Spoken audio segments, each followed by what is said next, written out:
case is about someone called Harold Frederick Shipman. Harold was born on the 14th of January 1946 on the Bestwood Council Estate in Nottingham, Nottinghamshire.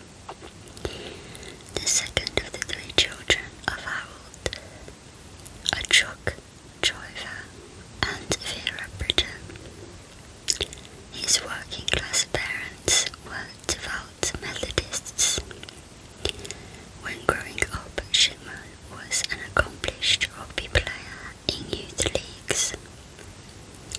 Shipman passed his 11 plus in 1957, moving to High Pavement Grammar School, Nottingham, which he left in 1964. He excelled as a distance runner, and his final year at school served as vice captain of the athletics team. Shipman was particularly close to his mother, who died of lung cancer when he was aged 17. Her death came in a manner similar to what later became Shipman's own modus operandi. In the later stages of her disease, she had morphine administered at home by a doctor. Shipman witnessed his mother's pain subside despite her terminal condition until her death on 21st of June 1963. On 5th of November 1966, he married Primrose May Oxtoby. The couple had 4 children. Shipman studied medicine at Leeds School of Medicine, University of Leeds, graduating in 1970. He began working at Pontefract General Infirmary in Pontefract, West Riding of Yorkshire, and in 1974 took his first position as a general practitioner, a GP, at the Abraham Amarod Medical Centre in Todmorden. In the following year, Shipman was caught forging prescriptions of pethidine for his own use. He was fined £600 and briefly attended a drug rehabilitation clinic in York. He became a GP at the Donnybrook Medical Centre in Hyde near Manchester in 1977. Shipman continued working as a GP in Hyde throughout the 1980s and established his own surgery at 21 Market Street in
father's old age. Grundy's daughter, lawyer Angela Woodruff, became concerned when solicitor Brian Burgess informed her that a will had been made, apparently by her mother, with doubts about its authenticity. The will excluded Woodruff and her children, but left £386,000 to Shipman. At Burgess's urging, Woodruff went to the police, who began an investigation. Grundy's body was exhumed and found to contain traces of diamorphine, which is basically heroin, often used for pain control in terminal cancer patients. Shipman claimed that Grundy had been an addict and showed them comments he had written to that effect in his computerized medical journal. However, examination of his computer showed that they were written after her death. Shipman was arrested on 7th of September 1998 and was found to own a Brother typewriter of the type used to make the forged will. Prescription for Murder, a 2000 book by journalists Brian Whittle and Jean Ritchie, suggested that Shipman forged that will either because he wanted to be caught because his life was out of control, or because he planned to retire at 55 and leave the UK. The police investigated other deaths Shipman had certified and investigated 15 specimen cases. They discovered a pattern of his administrating lethal doses of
consistently denied his guilt, disputing the scientific evidence against him. He never made any public statements about his actions. Shipman's wife, Primrose, steadfastly maintained her husband's innocence even after his conviction. Shipman is the only doctor in the history of British medicine found guilty of murdering his patients. John Bodkin Adams was charged in 1957 with murdering a patient. Amid rumours he had killed dozens more over a 10-year period and possibly provided the role model for Shipman. However, he was acquitted. Historian Pamela Cullen has argued that because of Adams' acquittal, there was no impetus to examine the flaws in the British legal system until the Shipman case. Shipman hanged himself in his cell at H.M. Prison, Wakefield at 6:20 a.m. on 13th of January 2004, the eve of his 58th birthday. He was pronounced dead at 8:10 a.m. A statement from Her Majesty's Prison Service indicated that he had hanged himself from the window bars of his cell using his bed sheets. After Shipman's death, his body was taken to the mortuary at the Medico-Legal Centre for a post-mortem examination. West Yorkshire Coroner David Hingliffe eventually released the body to his family after an inquest was opened and adjourned shortly after. Some of the victims' families said they felt cheated, as Shipman's suicide meant they would never have the satisfaction of a confession, nor answers as to why he committed his crimes. Home Secretary David Plunkett admitted that celebration was tempting. You wake up and you receive a call telling you Shipman has stopped himself and you think it is too early to open a bottle. And then you discover that everybody is very upset that he's done it. Shipman's death divided national newspapers, with the Daily Mirror branding him a cold coward and condemning the prison service for allowing his suicide to happen. However, the Sun ran a celebratory front-page headline, Ship Array. The Independent called for the inquiry into Shipman's suicide to look more widely at the state of UK prisons, as well as the welfare of inmates. In The Guardian, an article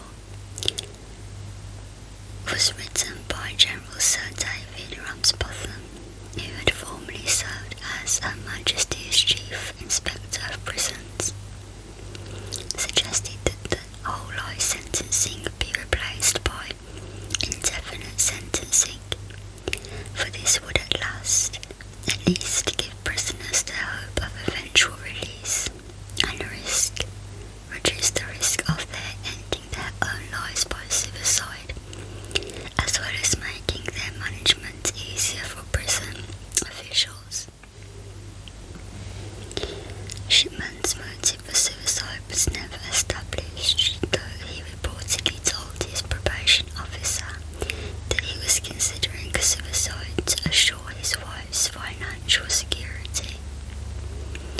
After he was stripped of his National Health Service pension, Primrose Shipman received a full NHS pension. She would not have been entitled to it if Shipman had lived past the age of 60. Additionally, there was evidence that Primrose, who had consistently protested Shipman's innocence, despite the overwhelming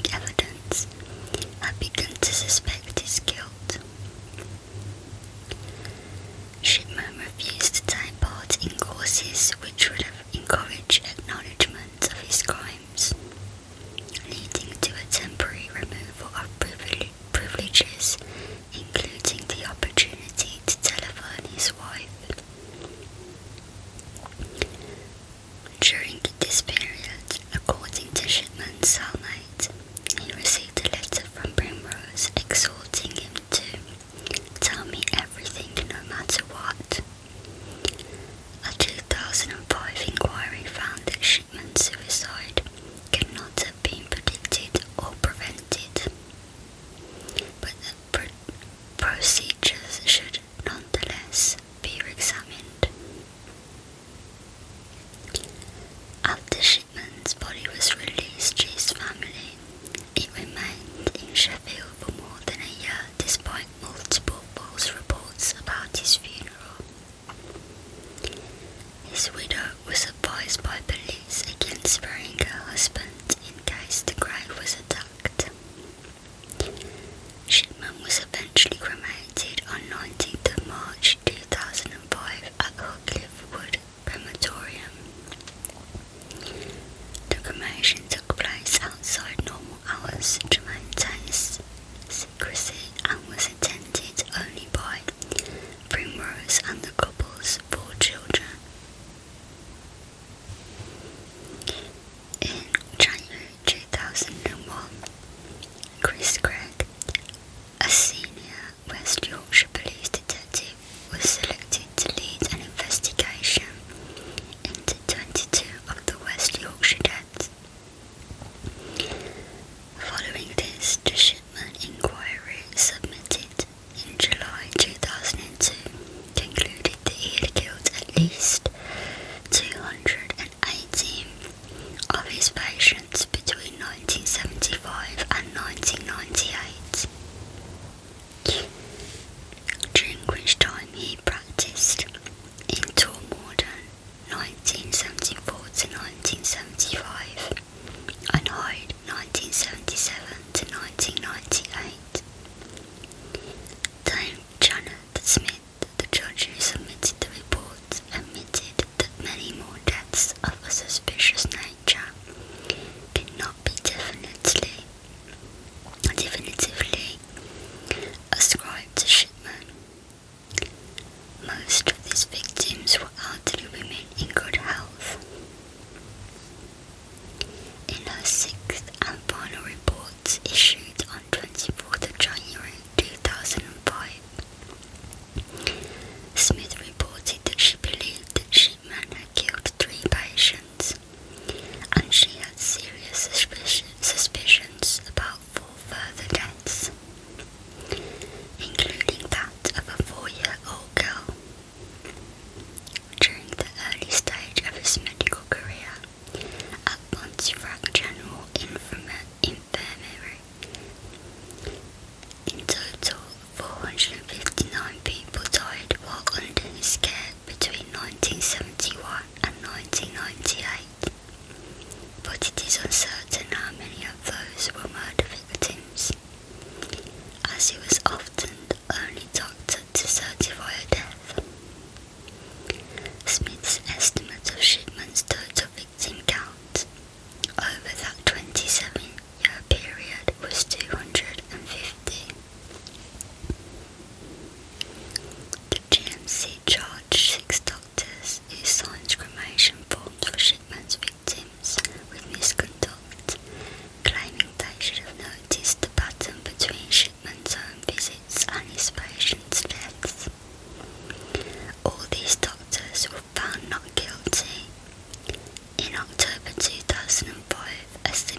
or suspect that the death of the person who has died was violent or unnatural?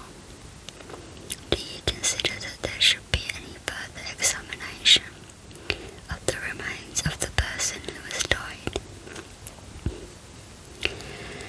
And that brings me to the end of today's case. I hope you guys enjoyed it. Something a little bit different. I know I've covered like a lot of I was going to say physical murder cases. This is kind of physical murder, but in a different kind of way.